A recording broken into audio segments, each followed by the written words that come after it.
O Remo subiu e disso com certeza vocês já sabem. Nesse vídeo aqui a gente vai contar toda a trajetória da temporada, os altos e baixos, tudo que levou o time ao acesso para a Série B 2025. Teve de tudo nessa temporada, teve raiva, teve tristeza, teve demissão, teve artilheiro, teve emoção, teve tensão, teve felicidade e teve o êxtase. Vamos contar a história todinha do Remo, então vamos embora, mete marcha e vamos nessa.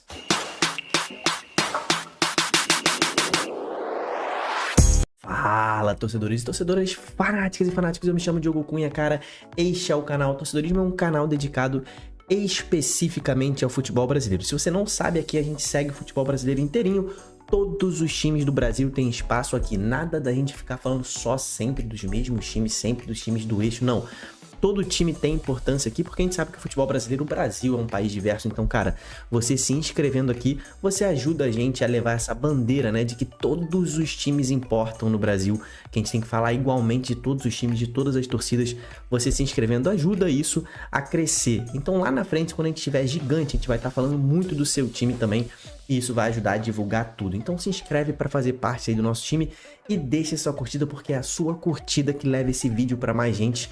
Bota o nome do seu time lá em cima, mais gente vendo o que o seu time fez, o feito do seu time, então a sua curtida ajuda em tudo isso, beleza? E hoje o vídeo é sobre o Remo, vamos falar da histórica temporada do Remo em 2024.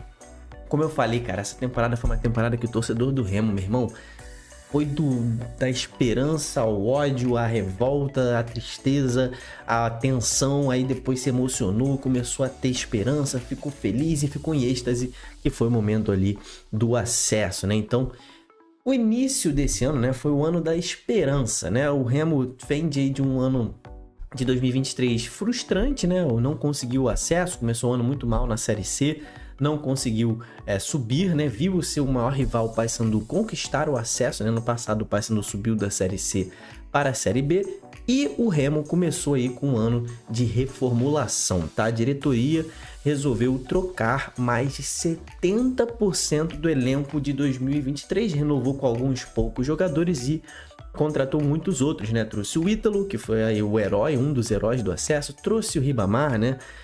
Ribamar é mais marketing do que bola, né? Mas trouxe o Ribamar, trouxe o Kelvin, jogador que passou por times gigantes do Brasil também.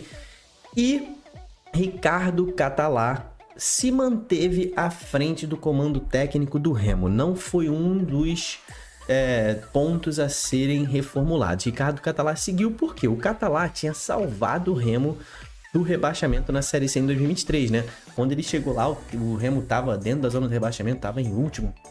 E o time arrancou, né? Nos 15 jogos do Catalá, no comando do Remo na Série C, o time foram 6 vitórias, 7 empates e 2 derrotas. Meteu um aproveitamento aí de 55% para arrancar e escapar da zona do rebaixamento. A diretoria resolveu dar um voto de confiança para o Catalá. Ele montou o elenco, né, ali do Remo para a temporada e começou o estadual neste ano razoavelmente bem, né? O Campeonato Paraense, o Remo estreou metendo um 5-0 no Canaã, né? A torcida ficou eufórica, mas sempre com aquela pulga atrás da orelha. E depois o Campeonato Estadual se seguiu, empatou o primeiro repá do ano, né? E que ano cheio de repá, né? Empatou o primeiro repá, foi 0-0, mas o X da questão naquilo que, cara, demoliu o trabalho do Catalá nesse início de temporada foi a eliminação na Copa do Brasil, na primeira fase da Copa do Brasil para o Porto Velho, cara. Ninguém esperava que isso acontecesse, foi um jogo em que o Remo foi jogar fora de casa, tomou um gol logo no início, depois pressionou muito, só que com muitas bolas aéreas, e aí começou a haver uma pressão maior, né, no trabalho do Catalá, porque o time só sabia alçar a bola na área, né? Quando precisou ali, quando realmente veio um jogo de tensão no ano de mata-mata, o time não soube sair disso. O Ribamar cansou de perder gol nesse jogo aí, o goleiro Digão do Porto Velho pegou tudo também, e essa eliminação na primeira fase da Copa do Brasil desgastou muito o Catalá. E cara, eu vou te falar, isso não pode desgastar tanto assim, né? Mas também não pode ser eliminado pelo Porto Velho da forma como foi, né? Então, isso realmente foi um ponto crucial, um X da questão do trabalho dele.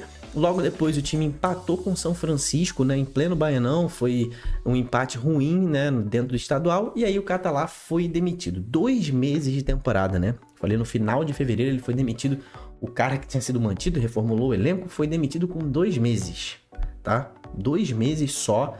O técnico foi demitido a diretoria deu muito peso a essa eliminação da Copa do Brasil e ao início mediano de estadual. E aí a diretoria agiu rápido, trouxe o Morínigo, técnico, início de março ainda ele entrou, técnico paraguaio, né? Tinha passado por Ceará, por Curitiba, né? Tem um currículo decente, chegou com certa moral ali dentro do Remo, arrumou o time no primeiro momento, né? Teve 8 jogos de invencibilidade. Só que o Morínigo eu acho que pegou a fase mais difícil do ano, pelo menos do primeiro semestre, né? Ele pegou a fase mais difícil, né? Ele conseguiu levar o Remo às semifinais da Copa Verde e também levou o Remo à final do Campeonato Estadual. E aí que chegou aquela sequência histórica de 4 clássicos seguidos. Foram 4 repais seguidos em que o Remo teve que fazer, né? E a gente acompanhou muito bem aqui essa sequência de clássicos aqui no torcedorismo, né? Foi realmente uma época insana aqui no canal. E o Morínigo não conseguiu vencer nenhum jogo, né? É lógico que enfrentou um Paysandu com investimento muito mais alto, né? O Paysandu já com investimento de Série B contra o Remo no investimento de Série C. Só que se espera que ele venda. O Remo já tinha empatado, né? Com o Catalá, o primeiro repá em 0-0, e foram 4 repás seguidos e 4 repás decisivos, né? Foram 3 empates e 1 derrota para o Paysandu. Essa derrota foi por 2-0 no primeiro jogo da final do estadual. E, cara, o que pega nesse momento da temporada do Remo são as datas disso tudo, né? Pra gente analisar, a gente tem que entender o quão condensado foram esses clássicos, o quão é absurdo isso. É uma coisa assim sem precedentes, nunca aconteceu. 4 repás seguidos, né? O primeiro repá foi no dia 3 de abril, tá? Foi uma quarta-feira, teve o primeiro jogo da semifinal da Copa Verde. Terminou 0-0, um jogo lá e cá. Aí depois no dia 7, que já era o domingo, foi o primeiro jogo da final, Remo perdeu por 2-0 pro Paysandu. Aí no dia 10, na outra quarta-feira, a volta das semifinais, terminou 1-1 e o Remo foi eliminado nos pênaltis. E aí no final de semana, dia 14 de abril, a volta da final, mais um empate em 1-1, como havia perdido por 2-0, ficou com o vice-campeonato. Em 11 dias, 4 repás decisivos, o time do Paysandu tinha um elenco um pouco mais robusto por conta da Série B, então o Remo com um elenco mais enxuto, os jogadores foram exauridos, ficaram exaustos, 4 clássicos seguidos. Quem assiste futebol sabe que clássico é uma intensidade diferente, os jogadores se dedicam diferentemente. 4 seguidos e 4 decisões realmente deixou os jogadores do Remo exaustos. E aí, cara, se você pegou aí a volta da final, foi o último dos 4 clássicos, foi dia 14. Aí no dia 20 já começava a Série C, 6 dias depois dessa sequência. Então o time chegou completamente morto fisicamente, né? E psicologicamente, porque o Remo havia sido eliminado para o seu maior rival nas 2 competições do primeiro semestre, né? Semifinal de Copa Verde e final de campeonato estadual. E aí agora a gente começa essa fase da temporada, a fase da Série C, que era o momento mais importante do ano pro Remo, né? E não deu outra, né? Com essa sequência que eu falei, né? A gente analisando hoje de longe, friamente, essa sequência desgastante que o Remo teve, não deu outra, cara. As 3 primeiras rodadas, o Remo teve 3 derrotas. E a gente tem que analisar também hoje, né, mais pra frente, sabendo o que aconteceu no campeonato, a gente analisa esses adversários das 3 primeiras rodadas, cara. Pegou volta redonda no Baianão na estreia, perdeu por 2-1. Depois saiu pra visitar o Atlético em Minas, né, perdeu por 3-1. E depois perdeu pro Botafogo por 1-0, também fora de casa no Almeidão. Cara, esses 3 adversários foram simplesmente 3 dos melhores times de toda essa Série C em 2024. A gente não sabia naquele momento que esses times seriam 3 dos melhores. Só que, cara, olha a sequência do Remo. Pegou 4 clássicos seguidos, né? Perdeu, né, as suas vagas nesses 4 clássicos. Aí pegou 2 times em sequência no início da Série C, que hoje são os 2 finalistas da Série C, né? Logo nas 2 primeiras rodadas, o Remo enfrentou eles. E depois pegou o Botafogo, né? Pegou o Belo, que foi o líder da primeira fase da Série C, né? Então, cara, foi uma sequência, assim, extraordinariamente difícil. E essas 3 derrotas afundaram a ideia de trabalho do Morínigo, né? O Morínigo que começou tão bem, né? Ali, quando ele chega ali no primeiro jogo da semifinal da Copa Verde, né? No dia 3 de abril, ele tá com uma moral muito alta, né? Vários jogos de invencibilidade. E aí, um mês depois dessa sequência de 4 clássicos, 3 rodadas dificílimas na Série C, ele estava completando a sua 3ª derrota em 3 jogos de Série C. A diretoria ainda deu um certo crédito para ele. Ele acabou vencendo o Floresta na 4ª rodada, muito pressionado. Ele venceu no Baianão. Aí empatou com a Tombense também em casa na 5ª rodada. E aí, com esse empate dentro de casa, a diretoria estava só esperando realmente um tropeço para demitir o Morínigo. Ele deu uma rodada e o Paraguai, né, o Morínigo, ele comandou, né, o Leão Azul aí em 16 jogos, né, foram 7 vitórias com 5 empates e 4 derrotas.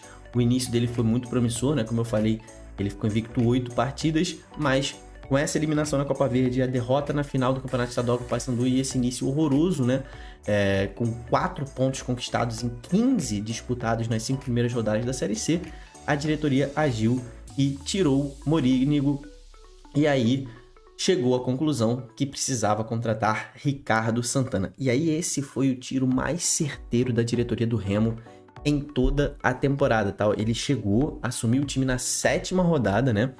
O Morínigo foi demitido após a 5ª rodada, a 6ª rodada, né? Foi com o interino, foi uma goleada pro Náutico, né? Nos aflitos foi 4-1 pro Náutico, né?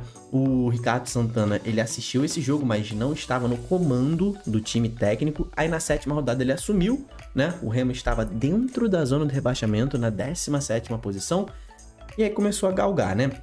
Venceu o primeiro jogo do time fora de casa, né? Foi a primeira vitória fora de casa nessa Série C, meteu um 2-1 no Sampaio Corrêa, o Raimar fez um golaço nesse jogo, Marcelo Rangel também pegou tudo, e o Remo saiu com a vitória, e o Ricardo estreou muito bem sob o comando técnico do Remo. Logo depois veio uma derrota dentro de casa para o São Bernardo, que deu aquela baixada na moral, né? Deu aquela baixada no ímpeto, mas aí venceu o Ipiranga também no Baianão, e aí parecia que o Remo ia começar a arrancar, só que não arrancou, né? Foi gradual, né? O Remo foi subindo gradualmente ali na tabela, foi oscilando muito, né? Era sempre uma derrota fora de casa, uma vitória dentro de casa, uma derrota fora de casa, uma vitória dentro de casa. Foi assim até o final da primeira fase. A campanha ao lado da torcida remista foi o que salvou o time, tá? A torcida azulina empurrou o Remo a todo custo para esse G8, tá? Foi na força da torcida, o Remo conseguiu tirar essas forças para se classificar para a segunda fase, né? Dentro de casa, venceu em sequência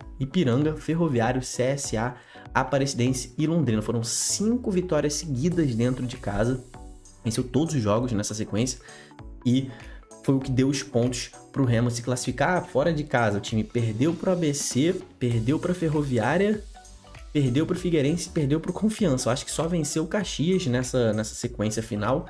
E na última rodada empatou com o São José, que foi o que garantiu, né, a vaga para o time, né? Mas na vitória dentro de casa, né, foi ali na 18ª rodada, essa vitória de 3-0 contra o Londrina, que levantou muito a moral ali, que a gente viu que esse time do Remo tinha mudado, né, quando atropelou o Londrina, que era o adversário direto, e o time ali entrou pela primeira vez, na penúltima rodada, entrou pela primeira vez no G8, foi que a gente viu que o Remo mudou, né? Aí no final, na última rodada, empatou com o São José, garantiu a vaga. E aí o time que estava desde o início da Série C completamente desacreditado, que só foi entrar no G8 na penúltima rodada, que se classificou em 8º lugar para o quadrangular final, ou seja, como o pior time do quadrangular final. E teria ainda pela frente o grupo da morte, com o Botafogo, que foi o líder da primeira fase, e com São Bernardo e Volta Redonda.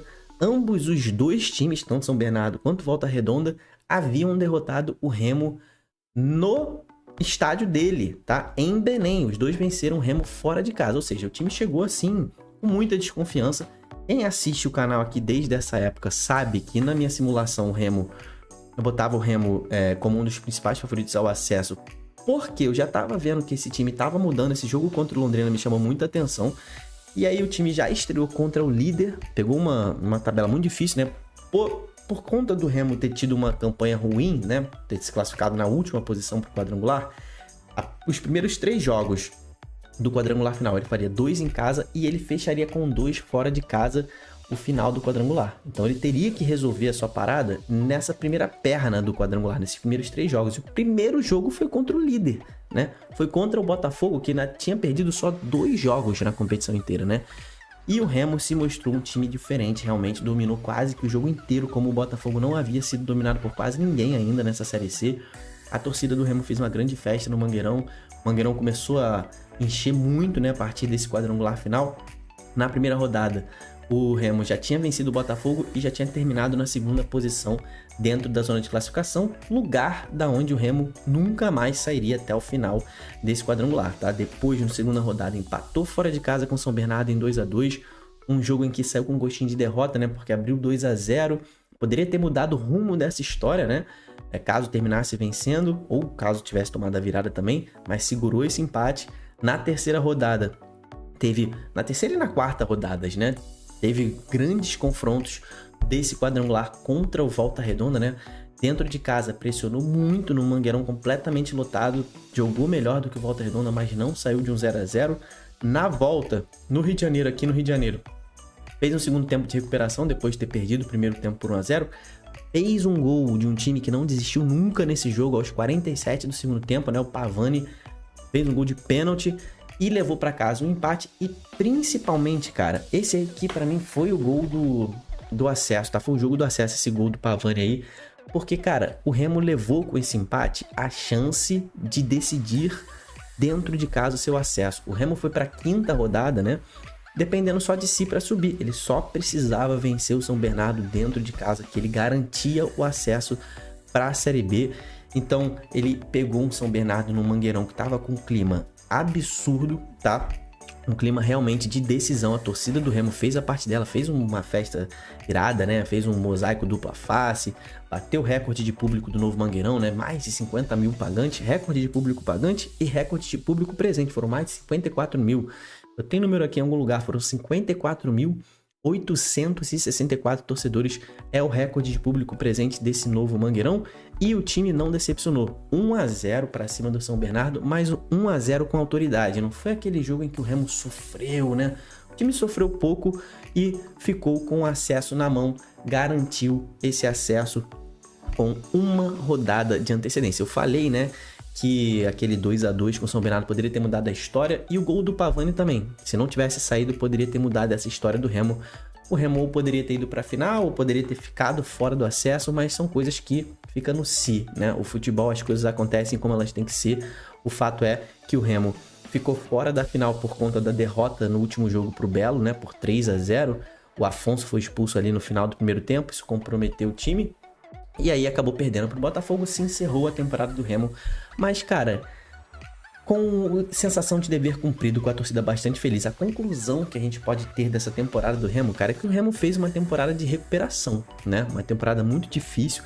Talvez, né, olhando retrospectivamente aqui, a decisão de demitir o Catalá talvez tenha sido precipitada por parte da diretoria. Ou talvez a continuidade dele após o fim da Série C do ano passado também tenha sido um erro de planejamento. Ou foi um ou foi outro. Porque, cara, você não pode achar que um treinador serve em dezembro ele serve e em fevereiro ele não serve mais. Ou houve um erro no momento da demissão ou no momento da renovação para 2024, né? Só que, cara, o foco do Remo nessa temporada deveria ter sido desde o início da temporada o acesso. E por que eu tô falando isso? Porque lembra que eu falei que demitiram o Catalá por conta de eliminação na Copa do Brasil, que eu sei que foi um absurdo aquela eliminação, e também por conta de um empate no campeonato estadual. Meu irmão, campeonato estadual, cara, não é nada perto de um acesso na Série C. Então, assim, se o planejamento era subir para a Série C, deveria ter mantido essa linha, tá?